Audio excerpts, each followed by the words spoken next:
I'd suggest maybe that Taro might be needing in the near future. The Atlas Oh. Cross Sport. Now you Oh. may say, James, didn't we hear about this last year? And didn't Yes, you just guys. didn't you just can it? I mean, didn't you just absolutely tear it down? No, that was the Atlas. Oh, This is okay. the Atlas Cross Sport, Sam. Two very different things. Clearly, you missed it in the name. It was the Cross Sport differentiated from the Atlas. Okay. Okay, what's the So difference? Then explain Okay, to us yeah. what the difference of these two cars are then. the difference is this has 2 rows of seats. The Atlas has 3 rows of seats. The Atlas is longer because of the third row. But I mean, they both are set on the same platform, obviously, as a Lamborghini SUV. So I mean, it's technically it's a supercar, possibly in the making. Maybe one might say. Maybe stretching a bit, but this That's one stretching. just a touch. Yeah. But this one, I think, while I still had I mean, it's a very good car if you had like 2 kids that you need to move around and a dog, maybe, because there's so much room in it. Very luxurious, very nice. This was the 3-liter as opposed to 2-liter turbo that I had in the Atlas, which I felt personally was too slow. This gives you the extra horsepower that you need to give you the extra push. Also helps you tow a little bit more with this one. This one has, and it looks nice, I think, was a cross sport with regards to its styling. I think it looks better. It varies in price from the low 30s up to the low 50s. I had the SEL Premium R line, which is this version, which is the very most high end. But as you can see with the seats down, what do you need to fit in the back there, Taro? Everything. You could sleep in the back of this car when you need to, when you go on your surf trips, you know? Yeah, no, totally. So being it was the SEL Premium R line, you get the Fender speakers in there, so it's all nice. So you're thrashing out to your rock music. You've got a lovely interior, drives very nice, all the mod cons that you could think of. So for someone that has a family and is doing school runs but doesn't need that third row of seating, I thought this was a very good option. Yeah. It looks like you prefer this to the Atlas.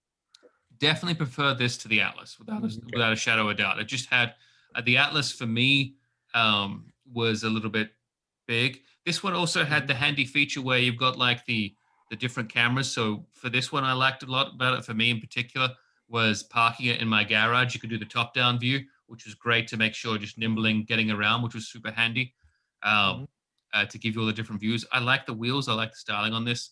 I had it in the red as opposed to in this color, which is one of the premium colors for this class, but I had it in the red.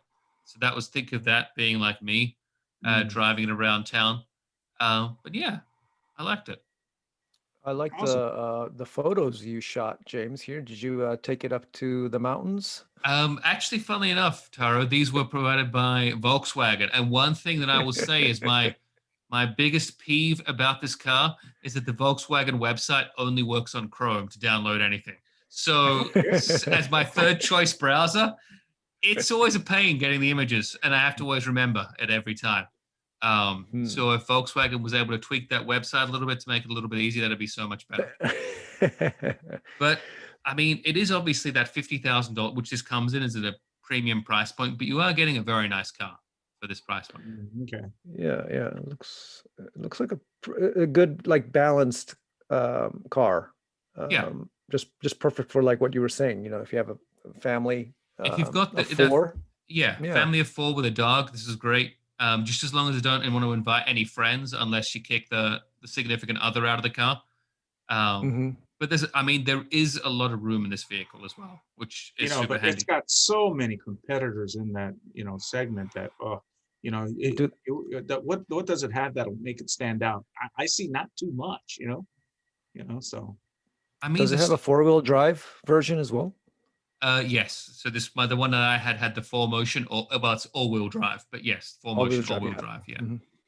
And this is unit frame, right? I mean, this is not a ladder frame, is it? It's not a truck. It's a unit body. Yep. Yeah. So I think it's just the styling's nice in it. I mean, that swooped back, I think looks really good. I think it cuts off. I think it's a stylish car. Yeah, it doesn't look bad. So yeah. So a bit, as you said, Sam, it is in a difficult market, but this is where you get to go shop and you get to look at the ones you like. And I just think this is a good option. For example, would say, if I was looking at this between the Atlas and the Atlas Cross Sport, the Cross Sport is the one that I think is more favorable to me. Okay. Mhm. Awesome. Yeah. Well, thank you, James. And for that taking the that time article to- will be up on GT channel this weekend to read. Awesome.